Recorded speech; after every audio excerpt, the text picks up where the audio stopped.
Yang uniknya, yang memukul itu kadang-kadang tipe yang flegmatis. Yang penting tahu aja bahwa kalau nanti dia minta saya temani dia, bukan berarti dia cengeng, bukan berarti oh ya memang kebutuhannya gitu.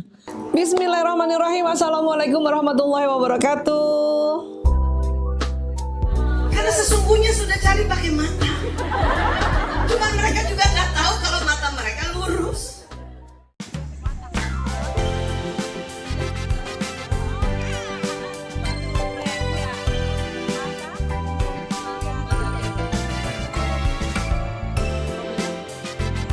Bismillahirrahmanirrahim. Assalamualaikum warahmatullahi wabarakatuh.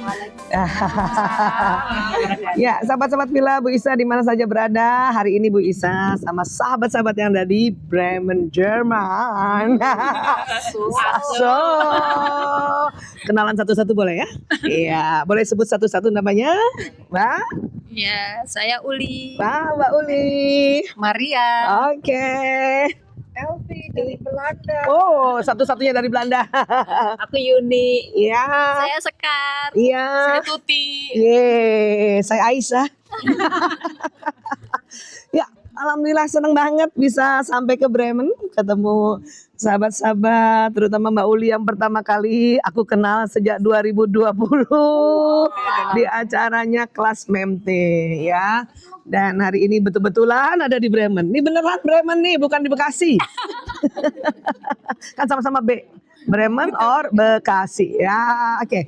Nah, hari ini topik kita tentang watak seperti biasa. Topik Bu Isa tentang watak, terutama untuk pasangan ya. Dan satu lagi ciri khasnya adalah gimana pasangan Indonesia yang tinggal di luar negeri khususnya di Bremen. Ya, ada nih Mbak Elvi di Belanda. Ya, gimana nih? Waktu itu udah belajar watak kan? Apa bedanya sebelum belajar watak dan sudah belajar watak tentang pasangan? Rasanya apa lebih tenang atau Lebih tercerahkan. lebih apa?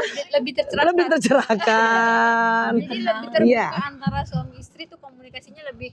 Oh ternyata saya harus begini. Heeh. Istri juga menanggapinya harusnya yang baik seperti ini. Iya, Gitu. nggak salah sangka kan? Iya, karena 88% sampai 95% suami istri itu wataknya terbalik ya, atau ada konternya. Dulu mungkin Bu Isa juga dulu waktu belum belajar rasanya kesel banget dan mulai berpikiran jelek bahwa kayaknya bukan ini sebetulnya jodoh aku. Ganti aja. Padahal itulah dia. Oke, siapa yang punya pasangan yang kategori introvert? Mbak Yuni, Mbak Tuti, Mbak Maria juga introvert. Wow. Dan biasanya istrinya pasti yang ekstrovert atau yang ambivert, ya ambivert. Gimana punya suami Mbak Yuni yang introvert? Ya. Aduh. Itu dia kesannya langsung aduh. Mewakili semuanya. Soalnya kayaknya susah banget kalau untuk bersama orang lain gitu, kumpul-kumpul gitu susah. Boleh pegang gitu ya.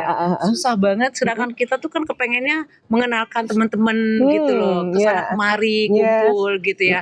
Tapi kalau dia tuh yang kayaknya kaku banget gitu. Kita tuh kayak semacam mempunyai anak lagi gitu loh. Anak yang paling besar gitu. Jadi kayak semacam ayo ikut ya, coba kamu ngomong sama ini. Jadi ngejagain aja gitu loh. Di sampingnya aja. Bener kan Maria?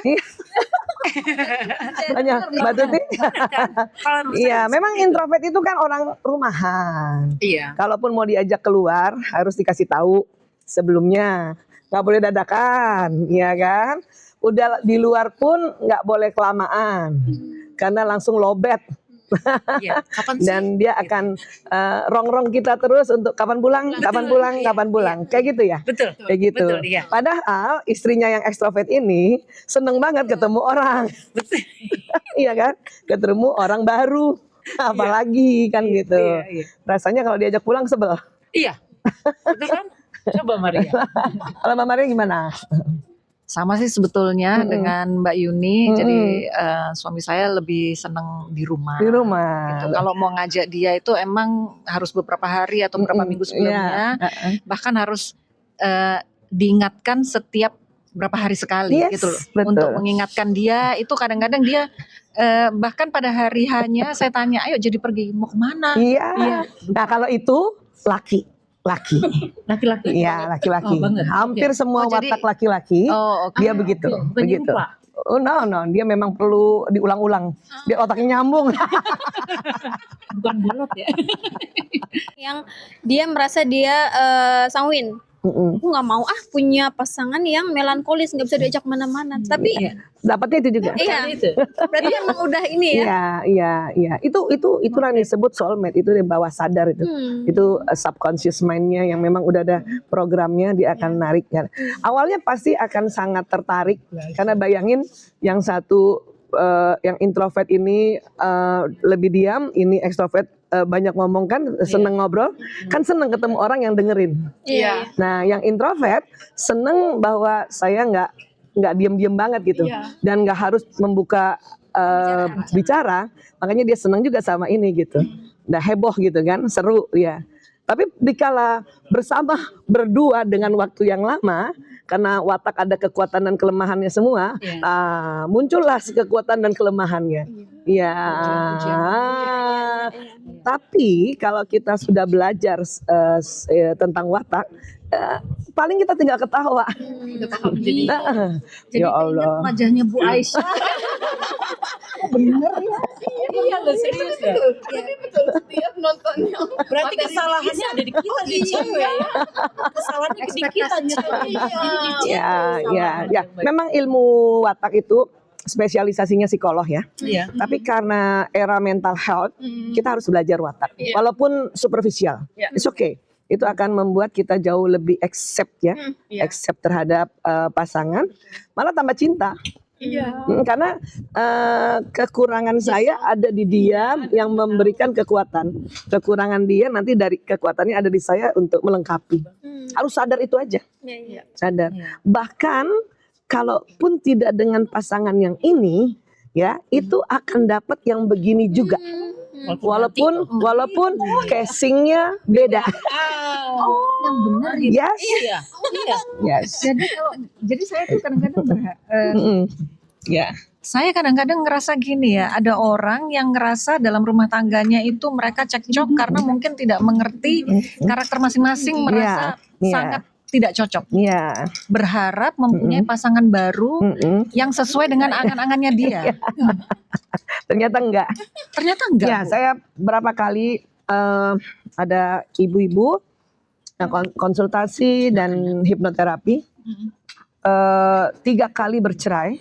Ya. Dan saya cerita gini-gini, dia baru sadar bahwa 3-tiganya wataknya sama. Cuman casingnya aja mukanya beda. Tapi kan biasanya atau mungkin gini ya, karena kalau sudah berpisah dengan pasangan yang lama, bertemu dengan pasangan yang baru, mungkin melihat masih excited sebetulnya. Ya karena itu tadi perbedaan ini kan excited nih. Ini nutupin ini nutupin ini. Nah, tapi harus karena kayak pacaran lagi gitu ya. Tapi karena nggak ada ilmunya, kan waktu pacaran kan cuma ketemu paling lama 3 jam kan. Maka yang keluar kekuatan-kekuatan, bukan kelemahan-kelemahan. Yang bagus-bagusnya kan semua orang ada bagusnya dan ada kelemahannya. Nah, dikala bersama sekian puluh jam, Mulai timbul konflik. Nah, konfliknya karena masing-masing kelemahannya pun muncul. Karena setiap orang kekuatan kelemahannya ada. Kelemahan ini muncul, ya, kadang kekuatan yang ini ingin ya mendominasi kelemahan yang ini. Kekuatan si ini ingin mendominasi kelemahannya ini. Nah, itulah konflik gitu. Ya, gitu. Nah, jadi dia kembali ke perangkap yang sama sebetulnya. iya. Makanya suatu ketika pas udah cerai, terus mulai lagi berniat untuk punya pasangan lagi, ini otak kan manggil lagi. Iya kan? Ya, watak yang ini, watak yang berkontranya dapat juga lagi itu. Nah, cuman ada juga tambahannya. Ini ambil tadi kasus tadi ya. Dia bercerai dengan suami pertama karena KDRT. Oke. Ya. Yang kedua juga karena KDRT. Yang ketiga juga karena KDRT. Nah, ada lagi kasus yang lain, dia bercerai karena narkoba. Yang kedua juga narkoba, perkawinan kedua ya, perkawinan ketiga juga kena narkoba. Nah, ini selain tadi sebenarnya watak yang sama, ya, karena tidak dijembatani ilmu, jadi konfliknya sangat dahsyat. Akhirnya KDRT. Oh, double. Ya, akhirnya KDRT kan? Ya, KDRT. Yang uniknya, yang memukul itu kadang-kadang tipe yang pragmatis. Karena bahasa kasihnya Udah mukul. karena bahasa kasihnya itu physical touch. Karena kosong dari baterainya, dari pasangannya, maka dia akan memukul kan. Jadi kalau anak-anak yang dia tadinya senang meluk kok tiba-tiba memukul, itu berarti udah lama nggak dipeluk. Baterainya kosong. Iya, kayak gitu. Tapi saya juga pernah diprotes sama anak saya. Kan saya suka ini ya, bicara sama dia tuh 2 bulan sekali gitu ya. Apa yang kamu gak suka dari Mami? Mami tuh suka nabok kalau ngomong gitu. Tapi setelah saya bilang sama dia kalau saya tuh senang dipeluk gitu ya. Jadi setiap dia mau pergi kuliah tuh Mami gitu ya, mau kuliah iya dipeluk sama dia. Nah saya juga peluk balik gitu. Semenjak itu saya gak pernah nabok lagi gitu loh. Iya. Berarti Baru sadar gitu loh. waktu nabok itu karena kekurangan. Baterainya kosong. Lobet. Suami saya bilang gini, dulu mami kamu tuh cinta banget sama papi. Dia bilang itu kenapa? Papi digigit terus gitu. Saya tuh suka gemes kan ngegigit gitu, kan nggak mukul gitu. Tapi sekarang dia udah nggak pernah gigit lagi karena udah nggak cinta lagi. Dia bilang gitu. Ya itu pengertian yang agak keliru ya. Adalah sebetulnya waktu dia memeluk, ya mencium dia suka. Tapi karena kosong jadinya tetap physical touch tapi yang bentuk agak keras, mencubit, Iya. memukul, menggigit. Iya itu. Iya. Baru sadar. Baru sadar. Nah, jadi kayak gitu sebetulnya. Nah, itu tambahannya adalah selain watak yang memanggil yang sama, Iya. pengalaman buruknya belum dirilis. Trauma bonding gitu ya. Traumanya belum tuntas, unfinished business terhadap dirinya. Maka akan menarik peristiwa yang sama. Yang sama. Makanya kenapa hipnoterapi itu membantu agar nanti kalaupun dia menikah lagi mungkin yang keempat, tetap watak yang sama dengan 3 ini, tetapi kasus KDRT-nya yang tidak. Karena memori KDRT-nya dia nih pada istri ini harus dibetulin dulu, harus di reprogramming dulu, gitu, supaya nggak narik. Karena kalau tidak di kepalanya itu ada program watak yang untuk kontranya narik, dan ada memori lamanya yang juga akan menarik sama peristiwanya. Jadi kan begitu banyaknya watak yang misalnya pragmatis nih, melankolis, kan banyak banget orang. Iya. Nah, cuman yang ketarik kenapa pragmatis melankolis yang narkoba juga misalnya. Ya, karena memori narkobanya si istri ini belum dibetulin. Berarti harus terapi ya. Terapi. Makanya kan, dan tentu masalah dong. Kok 3 kali cerai? Betul, iya. Betul, iya. Ada apa? Gitu, ada apa ya? Nah, jadi sering kayak gitu. Makanya dari riset kecil-kecilannya Bu Isa selalu bilang sama teman-teman yang masih utuh rumah tangganya, sudahlah ya, kalau nggak usah mikir mau diganti tuh pasangan. Karena akan dapat gitu juga. Cuma casingnya Ya, beda. mending belajar supaya nggak kebablasan jadi KDRT. Kan kadang-kadang suami pakai narkoba juga bisa kadang-kadang karena kekecewaan terhadap pasangannya kan, lobet gitu, atau maaf berselingkuh, itu juga karena kekecewaan sebetulnya, karena kosong kan gitu. Nah, maka ya udah kita belajar. Kecuali memang dia belum sempat kita belajar, dia sudah KDRT kita dan membahayakan diri, atau dia narkoba dan membahayakan keluarga, bahwa dia ngajarin anak, sudah itu harus juga divorce. Ya kayak gitu. Tapi kalau cuman perbedaan watak, ya dia misalnya pragmatis yang kelemahan pragmatis kan malas bergerak. Mager banget betul. Mager. Kadang kita Mager. Ya, menunda-nunda. Iya betul. Ya, iya, kelemahan pragmatis menunda-nunda Besok ya, ya. besok ya, sok-sok. Terus kalau libur dia lebih memilih tidur. Oh iya. Pak Hati kalau libur Mami liburan 2 minggu di rumah ya, di hotel tuh kita di hotel aja. Aduh. Iya. Nah, kalau cuman karena itu nggak usah bercerai. Nggak usah. Cuma perlu belajar ya, Gus. Iya, belajar aja. Tapi ada satu pertanyaan teman selalu bilang gini, kenapa harus cewek yang belajar? Kenapa cowok enggak? Karena di otak perempuan itu ada otak belajar dibanding laki-laki. Laki-laki otaknya bersaing. Perempuan otaknya berkumpul. Termasuk mengumpulkan ilmu dan informasi. Termasuk juga mengumpulkan tahu nggak? si itu. Betul lah. Iya. Itu otak perempuan berkumpul. Makanya perempuan yang lebih banyak parenting atau seminar, baca buku. Perempuan selalu baca buku tentang rumah tangga, laki-laki baca buku tentang persaingan bisnisnya atau Betul. benda, ya bola, Betul. mobil, Iya. ya teknologi. Itu karena otaknya. Nah, Sekarang udah tahu. Udah berharap. Harapan kos. yes. Tapi unik tenang, suami ikut tenang, anak 3 kali tenang. Nah, itu. Jadi 1, 2, 3. Iya. Ya, istri senang, suami ikut senang, anak 3 kali senang. Ya, istri gelisah, suami ikut gelisah, anak 3 kali gelisah. Iya. Ya, istri marah, suami ikut marah. Ya, jadi ini yang ini nih ngikut aja si perempuan. Makanya kita yang harus selalu gimana caranya tenang dan senang gitu. Tapi kan Iya. kayak kesenangan itu nggak bisa diusahakan seorang diri kan, maksudnya. Uniknya dimulai dari perempuan. Tuh kan. Ini nular. Ini nular. Ini nular. Ya, suami nular. Ya, makanya alhamdulillah bersyukur banget kemarin suami mau ikut kelas. Nah, itu kan laki-laki jarang ya. Iya betul. Baru aku ngomong. Ya, saya kenal banget suaminya. Selalu gini, Bayu nanti gini nih, nggak pernah mau datang. Saya bilang kayaknya jangan banyak ngomong. Saya bilang kamu harus datang. Pas datang tuh rajin. Sekarang ikut di tim KNIB. Ah, iya. Sekarang keluar kerja kan, kemudian istri ke sana. Iya. Ada ide-ide keren Iya, sekali iya. suaminya. Gitu. Iya. Langka tuh. Karena belum apa-apa. Kadang-kadang suami-suami udah takut kalau ada seminar dia yang diserang. Nah, iya mungkin ya. Iya. Bukan mungkin emang iya. Dia takut pembicaranya menyerang dan kata istri tuh. Dengerin tuh. Bener kan? Nah, Ya, betul. itu paling males laki-laki nggak suka digituin. Iya.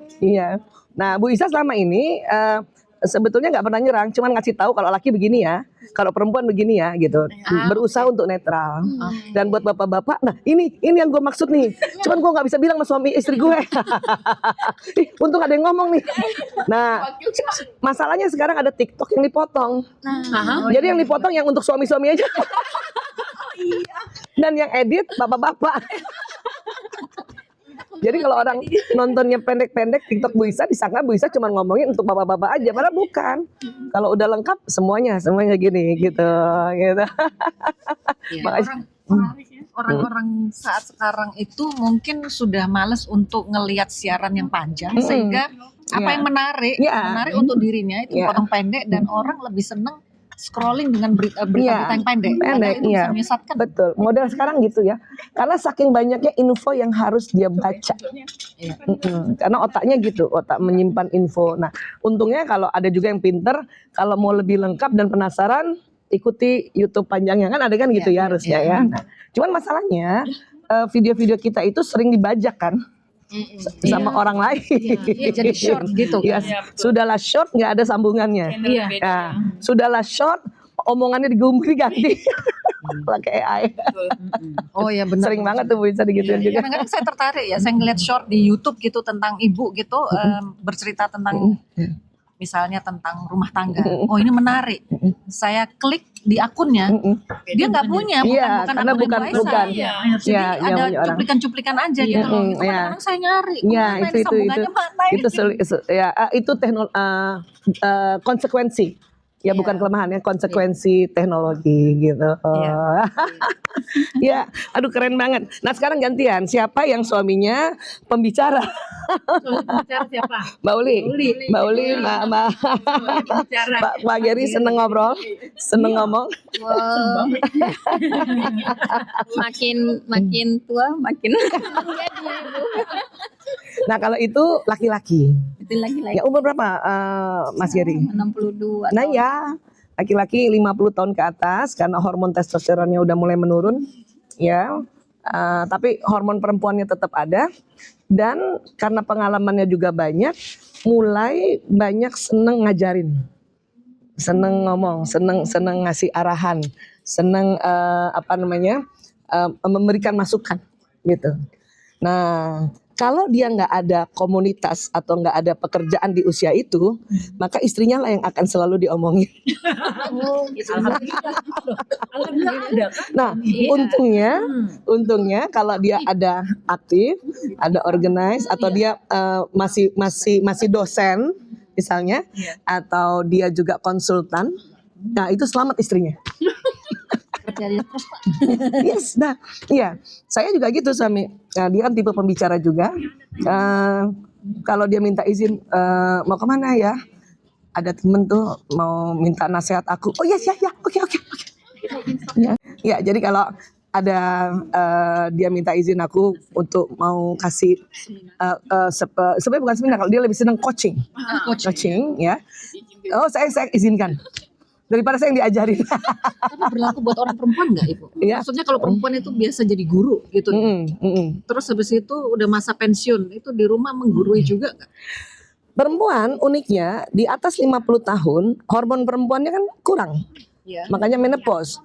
Dan hormon laki-lakinya ada. Maka lebih tomboy. Nah itu kamu suka ngangkat-ngangkat karung. Mandiri banget. Ya, jadi unik. Dikala si suami lagi seneng-senengnya mulai seneng di rumah, mulai seneng ditemenin kemana-mana supaya kalau dia ngomong ada yang dengerin. Sementara istrinya lagi jantan-jantannya kepengen ngurus sesuatu yang di luar. Jadi ketemu. Ini banget. Kok jadi saya? Sampel. Bukan aku aja loh. Nah kayak gitu. Kayak Ibu Isa juga. Suami Ibu Isa tuh mulai waktu 50-an ke atas tuh udah mulai, yang dulunya kan selalu pergi dia keluar. Karena orang ekstrovert ya. Nah mulai itu kok dia lagi senang di rumah. Tapi saya lagi usia-usianya yang harus keluar. Nah yang penting tahu aja bahwa kalau nanti dia minta saya temani dia, bukan berarti dia cengeng, bukan berarti oh ya memang kebutuhannya gitu. Asal tahu aja kayak gitu. Jadi kita nggak marah gitu ya. Gitu. Nah, sekarang karena saya bisa jalan-jalan gini, karena dia sudah punya permainan baru. Yaitu ngasih coaching. Alhamdulillah. Gitu, coaching ya. Karena sebetulnya itu bapak-bapak di usia itu ya dia kepengen mau ngajarin anaknya udah pada gede-gede dan keluar, ngajarin istrinya udah bosan. Udah bosan dengar nasihat itu. Maka harus ada dia punya kegiatan. Karena bapak-bapak di usia itu kan banyak pengalamannya. Iya. Ya dia itu makanya CEO laki-laki itu akan jadi konsultan kan. Atau dosen itu usia pensiunnya lebih lama. Karena semakin dia tua jadi dosen, semakin banyak pengalaman dan semakin bawel. Karena hormon perempuannya nggak berkurang, hormon lakinya yang turun. Kalau dulu misalnya nggak peduli sama penampilan, di 50 tahun ke atas peduli penuh. Pak Geri gitu Bu. Aduh, ada di rumah pakai cowboy Steve dia. Gimana? Dulu nggak? Dulu enggak, memang dia selalu rapi karena dia kerjanya kan karena melankolis ya. Terus pakai dasi, itu rapi banget, pakai jas gitu ya. Nah terus pas kerja di tempat ini ternyata nggak banyak yang pakai jas, pakai yang biasa gitu, yang pakai celana jeans gitu. Nah sekarang lagi puber. Nah, itu diistilahkannya puber. Iya ya. Terus udah 5 tahun ini itu sepatunya tuh udah bisa ada kali 50 pasang sekarang. Lebih banyak dari istrinya. Terus sepatunya yang putih belanja, terus beli jaket-jaket baru, apalagi berat badannya kan turun dia sekarang, udah nggak gemuk lagi, udah langsing gitu ya. Terus keluar tiap hari, terus sampai Pati bilang, Mami lihat statusnya Papi nggak? Kenapa? Pakai stifle yang boots itu, yang koboi itu, serius? Iya, setiap hari keluar terus wangi terus. Ya itu, yang tadinya nggak suka pakai minyak wangi, jadi wangi lah. Karena melo kan, dia koleksi pula barangkali kalau melankolis kan suka koleksi. Dan dia lebih gini, kalau dia keluar gitu ya, saya udah tahu nih kalau saya pulang, oh dia masih ada di rumah karena baunya belum ada, belum ada. Tapi kalau dia udah baunya, saya masuk rumah baunya masih ada, berarti udah keluar. Itu. Ngeluar. Iya, sampai di tempat kerja pun pernah ada yang bilang gini, tadi Anda sore nih Pak Sore, tadi Anda pakai lip yang sebelah sana, kok tahu baunya masih ada? Iya. Itu ditambah lagi melankolis. Watak lain laki-laki di usia 50 tahun ke atas yang tadinya nggak pernah pakai parfum, akhirnya jadi pakai parfum. yang tadinya nggak peduli sama baju, jadi peduli sama baju. Karena estrogennya ada, hormon perempuannya ada. Ya, kita hormon perempuan kita udah mulai habis, makanya menopause. Iya. Tapi hormon laki-laki kita ada, makanya kita mulai jantan, perkasa gitu. Nah, jadi sebetulnya kan tetap soulmate kan, yang satu jadi kayak perempuan, yang satu jadi kayak laki-laki. Iya, ya. Soulmate sebetulnya lagi. Ya, jadi sering sekali kalau udah tua, perhatiin ya kalau tua, suami istri tua, Iya. yang dituntut malah yang cowok. Betul. Di panti jompo tempat saya gitu. Gitu kan? Iya. Nah, Yang dituntun cowok. Saya bilang Yang gini, ya ampun kasihan sekali tuh si bapak. Iya, karena dia perempuan, maksudnya bukan jadi perempuan, estrogennya ada. Yang perempuan jadi testosteronnya ada gitu, banyak gitu. Iya, jadi itu isi perempuan. Iya, yang memutuskan semua tuh jadi istrinya gitu. Iya, apalagi kalau istrinya koleris atau ekstrovert. Karena memang ekstrovert kan yang ambil keputusan gitu. Sampai dibilang saya tanya gini. Sampai saya tanya gini ya. Kan saya tunggu istri saya datang dulu, dia yang memutuskan semuanya. Ya, itu pasti suami yang sudah tua dan plagy. Yang pragmatis, yang damai. Kalau dia ambil keputusan, istrinya tahu dimarahin. Iya. Makanya dia daripada gue dimarahin, Kasian. tunggu aja dia. Iya, saya juga kasihan. Kenapa? Anda kan laki-laki, saya bilang gitu. Tapi semua istri saya memutuskan. Nah, ya, itu kalau masuk masuk watak, ranah watak. Oke. Ya, tapi kalau tentang tadi jadi tambah seneng ngomong, tambah rapi, tambah wangi, itu laki-laki, gitu. Ya, ada juga laki-laki, ada juga laki-laki yang sudah menua, tapi dia koleris atau ekstrovert, ya kan? Tetap dia ambil keputusan. Nah, tapi sudah mulai setelah ambil keputusan diomongin sama istrinya. Kalau waktu masih muda, yang si laki-laki koleris ambil keputusan tanpa dia bilang lagi sama istrinya. Tapi karena udah mulai tua, ya kan? Karena estrogen juga sudah ada dan testosteron menurun, dia sudah ambil keputusan, baru dia nanti kasih tahu istrinya gitu. Gitu. Jadi perbedaannya di situ. Perbedaannya. Tunggu tua berarti. Tunggu tua. Nah, kalau ada cucu pada laki-laki yang sudah usia 50 tahun ke atas, cucunya lah yang sering dikasih arahan. Makanya banyak sekali orang-orang terkenal dia punya bab tentang hubungan dia dengan grandfathernya gitu, dengan kakeknya. Karena itu tuh mau ngajarin anaknya udah pada gede, ngajarin istrinya lagi senang organisasi. Nah, ada cucu. Ya, diajarin. Ya, makanya cucu punya kenangan indah dengan kakeknya. Betul. Bukan dengan nenek. Karena nenek pergi.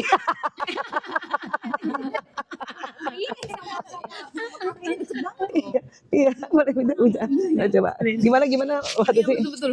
Seperti ponakan-ponakan tuh lebih deketnya ke kakek, ke ayahku. Iya. Bu Isa. Iya. Dan Karena lebih buat anak-anak kecil ini merasa senang ada orang dewasa yang mau menemani dia. Jadi orang tuanya sendiri. Iya. iya ya. Malah nggak deket nenek, jarang sekali. Ada tapi jarang sekali. Karena neneknya aktif, minimal ketua majelis taklim. Ih, jadi tahu. Nah, kecuali neneknya juga introvert. Ya, yang ada kan introvert. Jadi nenek rumahan. Kayak gitu. Jadi siap-siap juga ya untuk masa lansia. Bismillah. Bismillah ya. Nggak bisa dihitung cucu gitu Iya. Iya, jangan dicuekin. Kok gue dicuekin cucu enggak? Benar. Iya, alhamdulillah. Yang pasti soulmate itu belahan jiwa ya. Bahwa pasangan kita itu memang berlainan watak, berlainan gender, berlainan watak, berlainan bakat, berlainan bahasa kasih, belum lagi berlainan budaya. Betul. Ya, siapa yang suaminya orang luar? Ini tempat dia. Ada nggak ya terjadi suami istri ini wataknya benar-benar sama? 1%. Oh, langka ya. Sangat langka. Kalau sama kayak gitu tuh apakah justru ada kecocokan atau justru membosankan? Membosankan. Kalau sama benar-benar sama ya. Tapi bahwa ada satu part wataknya yang sama dan satunya yang soulmate, itu ada 15% sampai 20% gitu. Dia ya ada yang kayak gitu, dan pada saat dan sadar aja bahwa ada yang kesamaan. Kadang-kadang kan berpikir ya, mau cari pacar itu nyari yang kesenangannya sama kita. Senang misalnya pergi nonton atau senang makan di luar. Tapi nggak sadar kalau itu justru bikin bosan. Bakat bisa sama kalau bakat, tapi nggak sama persis. Jadi kan watak itu kan genetik, bakat juga genetik. Kalau watak setiap orang 2 jenis, bakat setiap orang 8 jenis. Nah, kadang komposisi 8 ini suami istri walaupun wataknya beda, dia ada yang sama nih 4 atau 3. Nah, ini yang bisa disebut adaptasi, gitu. Nah, cuman kan masalahnya kalau nanti yang orang luar negeri misalnya budayanya kan beda, budayanya beda, prinsip-prinsipnya beda, itu lagi harus kita belajar lagi untuk tahu bahwa dia saklek banget bukan karena benci aku, tapi budaya. Karena budaya itu akhirnya karena sudah ratusan tahun, akhirnya masuk di gen. Menjadi genetik. Turun-temurun. Keras, disiplin to the point. Walaupun dia pragmatis, tapi pragmatisnya disiplin. Itu disiplinnya itu genetik. Santai itu genetiknya kita orang Indonesia, santai. Walaupun koleris nih, laki-laki koleris tapi tetap masih bisa santai. Pada Indonesia. Indonesia. Gitu. Jadi budaya itu bisa genetik karena udah turun temurun kan, ke atas gitu. Ada lagi pertanyaan. Ini kan kadang-kadang dalam orang berumah tangga itu suka merasa kayak ada sedikit persaingan yang mungkin tidak ditunjukkan tapi secara terselubung bersaing. Terus habis itu disarankan ya kita harus ekspektasinya gini, misalnya yang laki nggak terlalu kompromis gitu. Apakah kompromis ini kan biasanya perempuan yang belajar ini menarik laki untuk bisa kompromis itu gimana Ibu? Soalnya nanti kita levelnya turun banget dong. Jadi memang kalau di dalam Islam itu ada namanya pasangan itu sebisanya sekufu. Sekufu itu setara, ya tidak sama ya, selevel gitu. Walaupun naik turunnya gini aja, kadang-kadang naik turun gini. Tapi kalau udah begini, ini yang bahaya nih. Ya, ini ada celah yang nanti bisa membuat ini malah pisah, gitu ya. Nah, ini nih yang bahaya. Makanya pada saat ya begini nih, dipertahankan cuma begini aja dengan cara belajar tadi, ya. Nah, dikala sudah begini, udah agak jauh begini aja, maka basicnya adalah kalah menang. Itu. Iya, kita selalu bersaingnya jadi kuat. Kalau dia masih selevel gini, itu memaklumi aja kalau ada perbedaan. Tapi kalau udah begini, ya jangankan kemana-mana. Pada anak aja kita merasa bahwa ibumu lebih benar dari bapakmu, gitu. Jadi ada bersaing di situ. Karena udah terlalu jauh. Karena terlalu jauh ini karena kelemahan, gitu. Ya, siapa yang di sini pun apapun gitu ya, apakah suami tapi kalau udah kejauhan gini udah mulai itu. Ya, kita selalu mau ambil perhatiannya, terutama anak ya. Mau untuk bersekutu. Makanya curhat kita tuh adalah kita sampaikan kelemahan pasangan. Apakah begitu? Apakah benar? Supaya kita supaya ada yang bersekutu dengan kita. Betul. Mencari penguatan. Betul. Cari penguatan. Iya. Nah, tipsnya adalah setelah belajar adalah memaafkan dulu. Ya, memaafkan dulu bahwa itu karena perbedaan. Dulu ya sebagai intelektualnya. Tapi ingat, memori lama yang bikin sakit hati itu kan masih ada. Di 2 tempat lagi. Otak dan jantung, kalbu. Ya. Jadi jantung itu ada memori. Kalau bahasa saintisnya otaknya jantung. Kalau bahasa agama kolbu gitu, itu merekam peristiwa yang ekstrim. Sangat marah, sangat kesal, sangat jengkel, sangat dendam, sangat kecewa. Tapi juga sangat gembira, sangat bersyukur, ya, sangat bahagia, sangat yang positif juga. Gitu. Nah, harus dimaafkan. Kenapa? Karena di dalam rekaman itu dia tumpang tindih, gitu. Nah, Jadi yang memaafkan ini yang levelnya sedang tinggi. siapapun Dan yang level tinggi, dia akan turun tanpa merasa kalah. ya. Yang levelnya bawah memaafkan, dia naik tanpa merasa gua menang, bisa ngelewatin kamu, walaupun kamu udah di atas gitu. Oke. Nah, itulah harus forgive, memaafkan. Karena di dalam rekaman otak dan jantung ini sudah terlanjur yang dulu-dulu kan? Iya. Iya, udah bentuk rekaman gitu. Iya. Kalau tadi kemarin kita belajar otak udah begini dia neuronnya. Sementara kita baru belajar di usia sekarang. Iya. Ya, tapi tetap intelektualnya harus diisi dulu, akalnya harus diisi dulu tentu. Nah, kita kan gitu ya. Nah, Iya. cuman yang lalu tuh harus dimaafin supaya dia tidak terikat kuat begini. Ya, dia terurai memorinya hanya sampai begini aja. Gitu. Apa bedanya? Memori ini juga memori berarti terikat kan, berarti inget banget ya. Iya. Nah, ini inget banget, ini bahaya. Dia akan tambah jauh.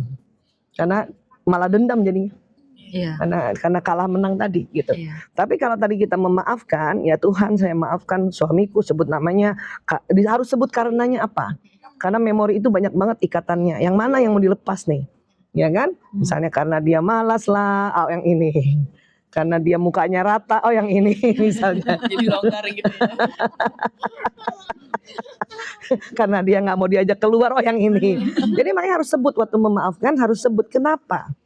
Karena memori di otak, di neuronnya yang dia searching filenya untuk dibetulin, gitu. Oh, wow. Nah, banyak orang selalu saya maafkan. Tapi Ya, itu detail. ya itu bingung yang mau dibuka yang mana. Oke. Terlalu general, ya, terlalu general.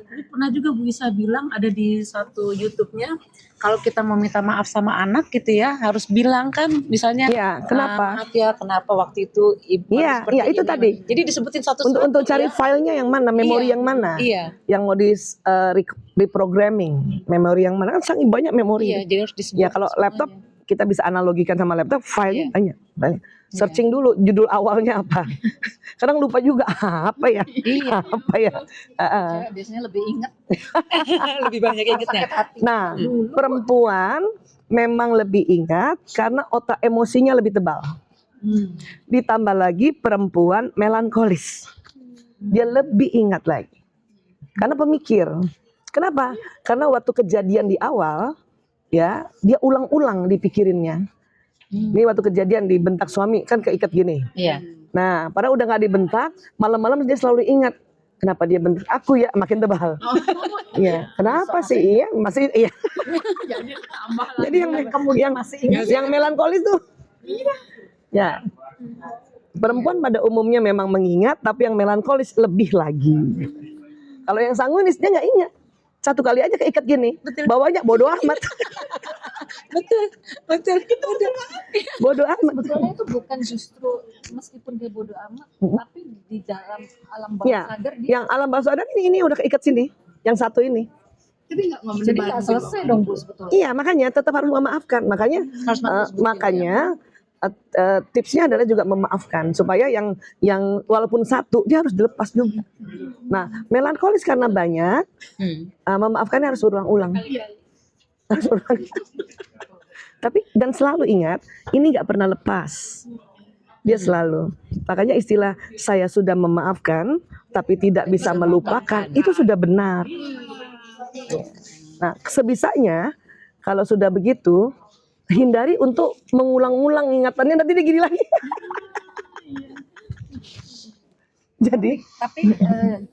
Jadi merasa begini. Itu kayak ucapan aja ya, saya memaafkan tapi tidak bisa melupakan. Yang tidak bisa melupakannya ini lebih keras gitu loh. Nah, ya itu tadi langsung punya skill lagi pada saat malam hari mau nginget, ya langsung tarik nafas, buang, rilis, ya dengan kalimat. Misalnya kita pasrahkan sama Tuhan, ya Tuhan, saya mohon ya, ampuni saya itu. Diulang lagi, saya maafkan suamiku, sebut namanya karena apa? Ya, itu teknik untuk dia nggak ngikat gini lagi, atau ikatan baru ada. karena peristiwa baru. Nah itu.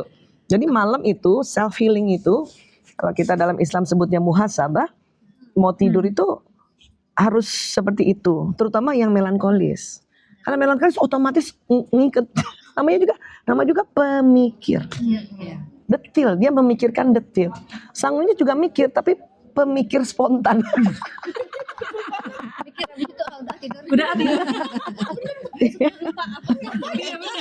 Pemikir spontan. Tapi jadi bukan si sanguinis yang memaafkan, yang teman sebelahnya yang melankolis yang memaafkan. Emang benar ya? Karena pasangannya yang begini terus gitu. Iya. Nah, istri yang melankolis lagi memaafkan si suami yang sanguinis, bodoh amat. Itu. Padahal karena dia. Itulah. Ya. Sabar, panjang sabar ya. Nah, yang disebut sabar itu bukan supresif. Kalau supresif menekan. Iya. Ya, istilahnya satu tuh. Ya udah nggak apa-apa. Itu masih supresif. Ya, jadi manajemen emosi alami itu ada supresif, ada ekspresif. Introvert supresif. Ya, nggak apa-apa, biar aja. Jadi mendem ya. Ya, itu mendem namanya, menekan, suppress. Ekstrovert atau ada sanguin, ada kolerisnya ekspresif. Dia belum sempat terekam udah wah. Udah nyampe. Udah nyampe ke orang. Nah, pas yang dimarahin introvert dia yang supresif. Nah, dua-duanya ini belum win-win solution. Supresif mungkin untuk orang lain enak karena nggak dimarahin. Cuman buat dia psikosomatis, nggak selesai, unfinished ya. Ekspresif buat kita, diri kita ini enak aja karena nggak nyimpen. Ya, orang lain yang nyimpen. Maka ada teknik yang harus dipelajari. Kan itu pelajari, bukan bawaan lahir. Releasing. Release, melepas. Ya, melepas itu berarti dia tidak menekan tapi tidak mengumbar. Ekspresifnya mengumbar. Nah, malam hari itulah kita melepasnya, di healing itu gitu. Ya, kenapa harus malam? Karena otak lagi mau masuk ke gelombang alfa atau theta, disitulah pintu bawah sadar terbuka gitu. Makanya pas udah doa malam misalnya atau habis sholat, duduk dulu, udah serangkaian zikir-zikir kita baca tuh otak udah mulai rileks tuh. Udah mulai rileks dan kolbu juga udah mulai terbuka. Nah, sebut-sebut tuh. Hari itu sebentar tadi saya kesel sama siapa ya. Ya. Tapi jangan juga langsung memaafkan. Kenapa? Kadang ada yang belum sempat kita lepasin keselnya kita. Maka biasanya kalau Bu Isa menemukan teknik namanya 3M. Mengakui, baru melepaskan, baru meminta. 3M. Mengakui, melepaskan, meminta. Jadi kalau tadi pagi, ini malam nih ya, tadi pagi masih ada kesel sama seseorang, siapapun itu, ngaku dulu. Ya, tapi mengakunya karena kita healing sendiri, mengaku pada Tuhan gitu. Ya. Bukan aku sama orangnya, iya aku kesel sama kamu. Itu tambah masalah. Apalagi suami apa anak. Oh iya benar. Maunya jujur Ibu. Iya. Nah, rupanya dalam kehidupan sosial itu nggak boleh jujur-jujur banget. Jujuran membawa bencana. Ya, makanya generasi sekarang karena kalau dia terlalu jujur, sakit hati orang tuanya. Makanya dia diajarkan oke, jujur benar, caranya baik dan pantas kan gitu ya. Nah, makanya pada saat kita sulit menyampaikan lewat verbal karena kita masih marah, kita healing dulu gitu. 3M. Jadi kita duduk kah atau di atas sajadah kah gitu, ya Tuhan, ya Allah, saya mengaku dulu. Saya kesel sama suami saya. Sebut ngaku. Ya, kesel karena dia begini. Karena pada saat self talk itu kita nggak ngomong sendiri, kita ngomong sama Tuhan. Ya, ngomong aja. Ya, karena dia begini ya Allah. Keselin banget ya Allah. Itu harus sampai agak puas. Nah, cuman hindari untuk mengaku terus. Karena kalau mengaku terus tanpa ada level berikutnya, ini mengeluh. Nah, mengeluh bahayanya akan menarik peristiwa yang sama. Gitu. Jadi setelah mengaku bahwa kita kesel sama ini karena dia ini, langkah kedua melepaskan. Ya Allah, ya Tuhan, lepaskan energi kesalku. lepaskan energi marahku gitu. Ya, jadi yang dilepas tuh energinya. Karena otak emosi tetap ada, kan? Nah disinilah baru tarik nafas panjang lah, mau nangis lah, mau teriak lah, mau istighfar lah, ini yang di kedua ini, gitu. Atau mau ada kalimat ya Allah saya maafkan. Nah di sini baru memaafkan. Di sini ngaku aja terus. Mau masih marah, kalau masih marah hadirkan dia itu. Ya Tuhan izinkan saya marah sama dia. Walaupun orangnya tidur. Iya itu healing namanya, self healing. Ya, saya sering begitu tuh. Ya, Mas, aku kesel banget sama kamu begini. Harusnya kamu. Nah, biasanya kalau dia tidur, dia mimpi kita marah sama dia. Oh really? Ya. Ya, mudah-mudahan tambahan ngobrol-ngobrol pojokan Bremen. Jadi istri yang tambah disayang suami ya. Pakai teknik itu 3M tuh. M apa pertama? Mengakui, melepaskan, meminta. Udah inget aja 3M. Ya, terima kasih semuanya. Assalamualaikum warahmatullahi wabarakatuh.